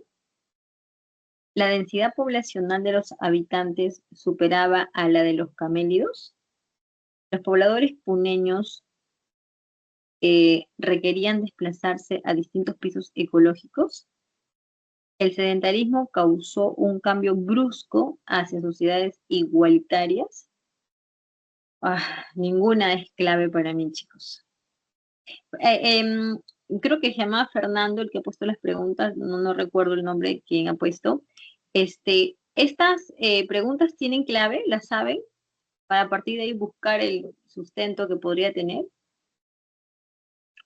No, Miss. No tienes clave. Es de un examen de admisión de la CEPRE del 2024-1. Te escucho bien bajito, pero te llegué a escuchar que no y que fue de examen de admisión. Y no sé si te has equivocado porque has dicho 2024-1. Y quizá ahí te equivocas o no te escuché bien porque no. Es del examen de la CEPRE. Sí, porque 2024-1 ya hacíamos preguntas con 5 alternativas y aquí solamente veo 4 y eso no puede ser. Mira, habla de que de la Puna tiene un clima frío, pero fue bueno porque estos animalitos, los camélidos, habitan en climas fríos, pues, ¿no? Eso sí lo sabemos. Entonces, en el tema de la cacería fue bueno, porque estás en la Puna, hace frío, pero hay presencia de estos animalitos que tú vas a cazar. Estamos hablando del arcaico. Entonces, en términos de adaptación, dice, ¿no? Los cazadores tuvieron la posibilidad de reproducir sus hábitos de abrigo y consumo de alimentos. Ya, bueno, eso debe ser porque se adaptaron, ¿no? A cazar a los camélidos. Entonces, podían disponer de alimento producto de la cacería, porque acá dice que ellos, ¿no?, se especializaron cada vez más en la caza de vicuña, y que esas condiciones le permitieron que la población se especializara en la caza de vicuña. Y ya, cuando dice finalmente logró el régimen de vida sedentario, de repente la idea es que después de mucho tiempo, pues llegó a lograrse la vida sedentaria, ¿no? Porque la caza de vicuña, aquí en este párrafo, yo la entiendo como una caza ya selectiva, ¿no? Como que yo me especializo en cazar vicuña, es porque yo sé quién es el macho, quién es la hembra, si es una cría, si es un animal grande, entonces estoy especializado en eso. Entonces, la especialización en la cacería me lleva a la domesticación. Y cuando hay domesticación, ya hay una vida sedentaria. Entonces, si yo hilo así las ideas, que no están bien claras acá porque lo ponen así como que, ya. Entonces, con eso vamos a ver si hay respuesta otra vez, y si no, pues buscaremos a la mala la respuesta. Los camelios podían ser explotados durante todo el año. Podría ser, no se indica, pero bueno, y tampoco es que tenga relevancia, ¿no? Los camelios pueden ser explotados todo el año, pero no tiene relevancia esa respuesta. A ver, ¿qué dice la B? La densidad poblacional de los habitantes superaba la de los camelios, pero ¿eso por qué? Entonces, si tú dices que había más gente que animales, entonces, pasaron hambre, ¿no? Porque si hay más, digamos, más población que recursos, problemas pues para abastecerse, ¿no? Los pobladores de la puna requerían desplazarse a distintos pisos ecológicos. Yo creo que no, ¿no? Porque dice que ahí mismo en la puna fue beneficioso. Entonces, ¿para qué se van a ir a otros lugares? Si ahí mismo están bien. Fue beneficioso, se vieron más especialistas en la cacería, además se adaptaron, ¿no? Y comenzaron digamos, a consumir alimentos. Entonces, no habría necesidad de estar desplazándose. Y el sedentarismo causó un cambio brusco a sociedad igualitaria. Pues no, y eso se aleja mucho porque el párrafo no dice nada de eso, ¿no? Apenas dice que llevó a una vida sedentaria, pero ya que lo que el sedentarismo originó ya es demasiado, voy a extrapolar hasta ahí. Entonces podría ser la A, ¿no? Que como las condiciones climáticas son buenas, ¿no? Son beneficiosas, el hombre lo caza al animal, entonces se sobreentiende, ¿no? Por ese lado, de que tienes la disposición del camélido, ¿no? De la vicuña, todo el tiempo. Porque si no lo tuvieras todo el tiempo, y digamos que la vicuña solamente viviera en los primeros meses del año, o en los últimos meses del año, se sobreentendería, ¿no? Sobreentendería que no tienes al animal a tu disposición, y que por lo tanto vas a tener que ir a buscarlo a otro lado, y que además de repente vas a tener que desplazarte, y al final pues no te vas a volver especialista porque no lo vas a estar cazando cada rato. En cambio, si decimos que lo tienes al animal todo el año ahí, entonces ahí sí tiene sentido, ¿no? De que te adaptaste, lo cazas de una manera especializada, ahora tu vida se va volviendo sedentaria, pues por lo que aquí dice, ¿no? Entonces sería la A, mis estimados, ¿ya? Pero llegando así, o sea, hacer estas conclusiones una tras otra y tratando de hilar la información, creo que la A sería la respuesta, porque las demás, no, pues la B no. Si la sociedad fuera más que los recursos, pasarían hambre y por lo tanto no sería beneficioso, ¿no? Si los pobladores tuvieran que ir a otros pisos ecológicos, sería porque no les va bien ahí. Entonces, si no les va bien, entonces no, porque lo que está tratando de decir la lectura es que les iba bien. Y el sedentarismo, eso ya es muy, muy alejado, ¿no? O sea, acá no habla, solamente dice que llevó una vida sedentaria. Ya no sabemos si fue brusco, igualitario, o sea, eso ya se fue muy lejos. Se fue muy lejos. Bueno, al estimado que me mandó, espero que se haya podido entender y que sirva la explicación, ¿no? Valga decirlo. Chicos, pregunta. Ahorita como que hay otro, ay, ¿cómo les digo? Otra consulta o algo así, porque como era de 3 a 5, pero entré tarde y yo me quiero quedar hasta las 5:20, más o menos la hora que entré. Entonces ustedes me dicen si seguimos respondiendo o tienen otra consulta en este horario como para que empiece. Yo creo que no, ¿no? Entonces, no sé si resolvemos las preguntas de la separata de esta semana, o si tienen otra pregunta, también. Me lo ponen así como la fotito que han puesto sus compañeros, o si no me preguntan, pues no, de manera oral, si hay que una pregunta. Ajá, a ver, la pregunta, no, esa otra cosa. La verdad, chicos, que acá hay una crítica, que en la plana, o sea, ustedes saben que, pues, ¿no? En el centro pre tiene sus docentes, ¿no? Entonces, los docentes que enseñamos en CEPRE, pues, hacemos el material, hacemos las preguntas y tenemos, ¿no? Tenemos ya nuestro formato, nuestra estructura de pregunta, ya tenemos un consenso con la información y con lo que a ustedes les enseñamos, ¿no? Con lo que les enseñamos a ustedes y la lógica y lo que tú te has dado cuenta. Nosotros preguntamos de lo que enseñamos. Esa es la lógica. Preguntamos de lo que enseñamos. De lo que no enseñamos, no preguntamos. Pero a veces en admisión es diferente, porque en admisión pues las preguntas son más abiertas, inclusive de temas que en CEPRE no hacemos. Por ejemplo, en admisión te puede venir una pregunta de los persas, una pregunta de los hebreos de repente, no sé, de qué más, de algún tipo de guerra que nosotros no estudiamos. ¿Te das cuenta? Entonces se pueden venir preguntas mucho más abiertas y también a veces pasa que lo hacen profesores que no enseñan en CEPRE, entonces no saben la dinámica de nosotros. Por eso que hacen estas preguntas tan rebuscadas, muy rebuscadas, chicos. Eso es lo que los maestros como consenso designan, ¿no? Que son preguntas muy rebuscadas que no son para un ingresante, ¿no? Ya parecen que son para el nivel de un historiador, de alguien que va a estudiar historia. Ustedes no van a estudiar historia, no todos, ¿no? Tienen diferentes, pues, metas. Bueno, entonces voy a ver, pues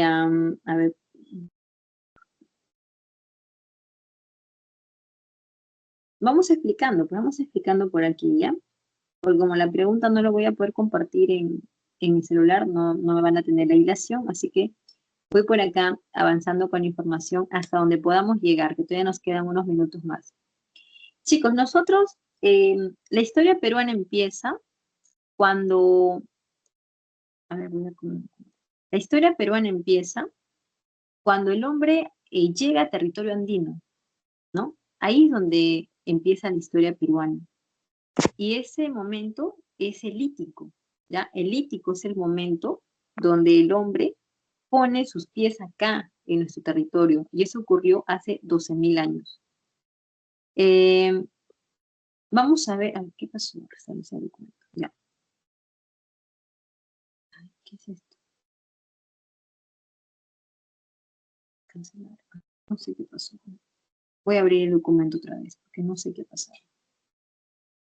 A ver, un ratito, vamos a abrir otra vez, porque parece que se cerró, no sé qué pasó.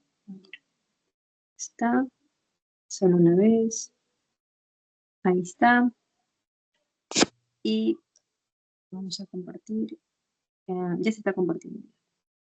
Ahí está.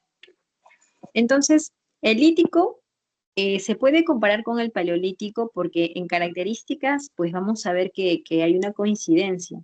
Pero en cuanto a la antigüedad, eso sí no. Porque la antigüedad del paleolítico puede tener pues 2.3 millones de años. En cambio, nuestro lítico tiene 12.000 años nada más. En lo que sí coinciden es en las características. Si en el Paleolítico existían las bandas, acá nosotros también nos organizamos en bandas.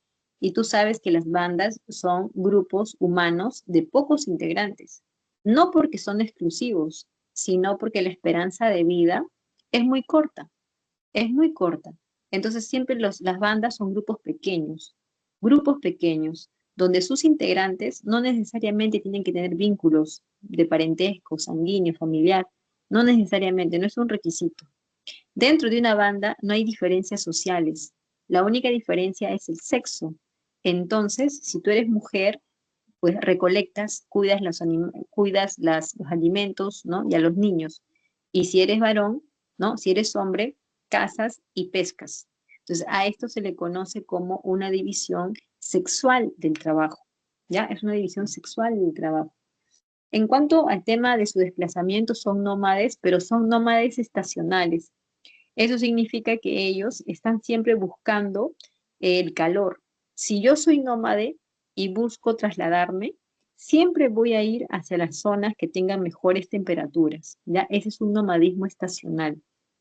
En cuanto a la economía, somos depredadores, cazamos, pescamos, recolectamos, y en la costa peruana también se aplica el marisqueo. que es la recolección de lo que ofrece la orilla del mar.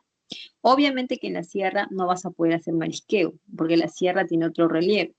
Ahora, hablando de la costa y hablando de la sierra, cuando el hombre llega aquí, encuentra un escenario totalmente diferente. Este escenario nos dice de que en la costa, las playas, ¿no? Bueno, la parte de la costa en sí, la costa era más amplia, mucho más amplia de lo que es ahora. Y eso tiene que ver porque el agua del mar había disminuido varios metros. Y tú ya sabes por qué había disminuido, ¿no? Había disminuido porque estábamos atravesando por la última glaciación. Entonces, las costas eran más amplias, había mucho más vegetación, había pues mucha más humedad, ¿no? Constantemente lluvias y animales pues con los que el hombre convivía, ¿no? Tarucas, venados, ciervos, roedores gigantes, entre otros.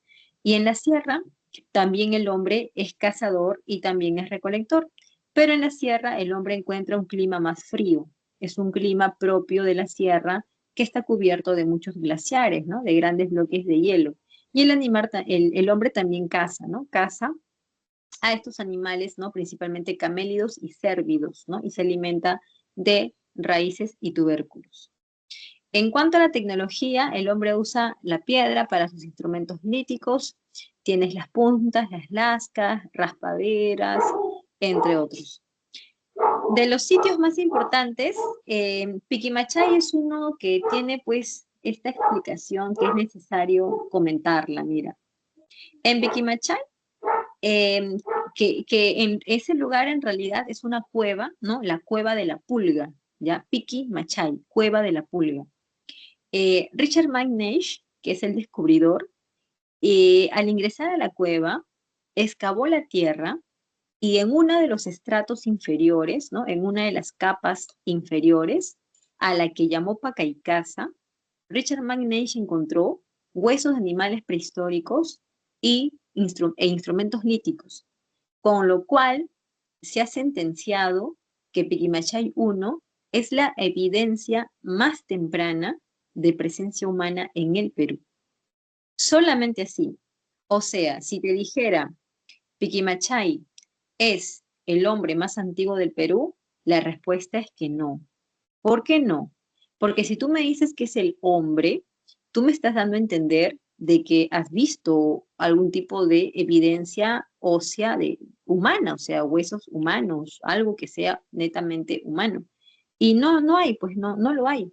Solamente hay huesos, animales y herramientas líticas, lo cual presume que ahí ha habido presencia humana, pero es una presunción, es una suposición, es algo que puede ser, porque también puede ocurrir de que esos huesos de animales que se han encontrado enterrados realmente pues no sea de animales que han sido devorados por el hombre, sino que son animales que de forma natural han entrado a la cueva y han muerto. Tú sabes que eso también puede pasar. Y estas herramientas líticas que estaban enterradas, de repente no fueron dejadas por hombres. De repente se trata de herramientas líticas que han caído, bueno, ni siquiera son herramientas, ¿no? Sino que son fragmentos de roca que han caído de las paredes y techo de la cueva, han caído al suelo, se han erosionado con el paso de los miles de años y piensas que son herramientas, pero quizá no lo son. O sea, se pone en duda, ¿no? No decimos que sea o que no sea, pero se pone en duda. Y hay varios estudiosos que lo dicen, chicos. Dicen que Piquimachay no tiene una evidencia concreta de que haya habido presencia humana ahí. Pero para la historia oficial del Perú, todavía sigue siéndolo, ¿no? Piquimachay I es la evidencia más temprana de presencia humana en el Perú. Donde sí hay humanos, donde sí hay evidencia directa, es en Paiján y en Lauricocha, donde hay esqueletos, ¿no? Donde hay esqueletos. En el caso de Paiján tienes dos esqueletos, la de una mujer y un niño, que están en posición fetal, lo cual ya te lleva a la idea de la magia, de la religión, ¿no? De que, pues, los enterraste en posición fetal porque van a volver a nacer de la madre tierra. Entonces son ideas religiosas mágicas. Y las puntas Paiján, que son muy conocidas o fueron muy difundidas en la costa, son estas puntas que, como puedes ver en la imagen, ¿no? Son largas, son finas y tienen esa base que se le conoce como pedúnculo. Se supone que esa base, el pedúnculo, tú lo vas a incrustar con un palo, ¿no? Y de esa manera vas a tener una lanza que la vas a usar para cazar, así como la imagen de acá arriba que dice Pleistoceno. ¿Ves los hombres que están con la lanza en su mano? ¿Qué crees que tiene esa lanza en la punta? Tiene un proyectil de piedra. Y ese proyectil de piedra es como la que elaboraban los paisanos, ¿ya? Y por otro lado tienes a chivateros. Chivateros se ubica acá en Lima, estamos hablando de una cultura, ¿no? Del lítico que tallaban herramientas, porque se les conoce como el taller más grande de América. Y realmente sí lo es, chicos, porque los estudiosos dicen que en las 4 cuevas donde han encontrado las herramientas líticas, en total suman más de 10.000, ¿no? Entonces es un taller lítico. Y más que taller, es una cantera, porque a pocos metros de las cuevas pasa el río Chillón. Entonces se cree que los hombres cogían las rocas del río, los llevaban a las cuevas y los tallaban, ¿ya? Las tallaban ahí. La pregunta o la incógnita es la siguiente. Esas herramientas líticas de chivateros no están completadas. Tú las observas y no son, o sea, no se han completado, han quedado a medio hacer. Por eso les han llamado preformas. ¿Por qué el hombre de Chivateros dejó sus herramientas líticas ahí? No lo sabemos, pero sí se entiende, se observa que las dejaron ahí a medio hacer. Lo que pudo haber pasado es un desastre, ¿no? Algo que haga que estos hombres se vayan y abandonen sus herramientas. Puede haber sido un desastre natural, como la inundación del río Chillón o cualquier otro motivo. Los historiadores dicen que si estas preformas hubiesen sido terminadas de tallar, hubiesen sido convertidas en puntas Paiján, o sea, el estilo de las puntas Paiján. Así hubiesen sido convertidas. Y eso es lo que dicen los especialistas, ¿no? Eso es lo que dicen, que hubieran terminado siendo como las puntas de Paiján. La Uricocha y Toquepala tienen pintura rupestre, ¿ya? Tienen pintura rupestre, lo cual pues es una característica acá en nuestro territorio bastante apreciado. No digamos que somos los únicos porque no es así. Tú sabes que en Europa hay pinturas rupestres, lo hay en otros continentes, en Brasil, en Bolivia, en todas partes hay pinturas rupestres. Pero la nuestra tiene la particularidad de esta técnica colectiva llamada chacuy. El chacuy es una técnica que pues permite o lo que busca es que varias personas, hombres, participen al rodear a un animal, ¿no? Lo rodean y le causan la muerte tirándole piedras, ¿no? O lo otro también es que al rodearlo lo lleven hacia un barranco y el animal se caiga y muera. Entonces, son técnicas, ¿no? De cacería colectiva que es propia, ¿no? De las pinturas, bueno, que se observa, ¿no? En las pinturas que nosotros hemos representado. ¿De chicos? Muy bien. ¿Hay alguna pregunta?